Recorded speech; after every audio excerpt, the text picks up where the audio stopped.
Ladies and gentlemen, it's official. As of last night in Philadelphia, the 13 colonies have broken off from British rule, declaring independence. Their war for independence has begun. Here today we will be looking back and looking at the reasons that this nation has decided to revolt from British rule. There are many reasons why the colonies have decided to revolt, but today we will be only looking at 3 reasons which this news source has deemed to be the most important. Number 1. The Proclamation of 1763.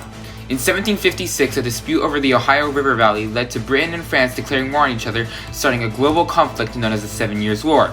Eventually, nations like Prussia, Austria, Russia, Spain, Portugal, Saxony, Hanover, and Sweden would join the war, but that's not important right now.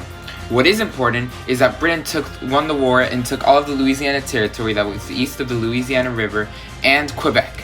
The colonists were happy that they were getting new land to expand into, or so they thought. But then Britain issued the Proclamation of 1763, forbidding colonies from expanding into this new territory.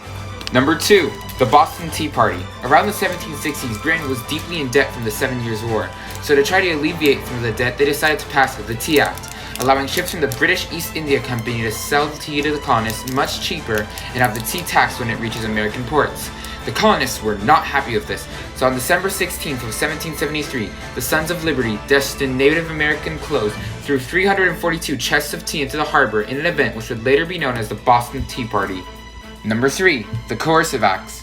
The British Empire, angered by the Boston Tea Party, decided to punish the colonies by passing the Coercive Acts. The 4 Coercive Acts were the Boston Port Act, which closed the port of Boston until the damages from the Boston Tea Party were repaid, the Massachusetts Government Act, which restricted Massachusetts Democratic town meetings and turned the Governor's Council into an appointed body, the Administration of Justice Act, which made it impossible for British officers to be charged with a crime in Massachusetts, and the Quartering Act, which required colonists to let British soldiers on their property, even in their homes if deemed necessary.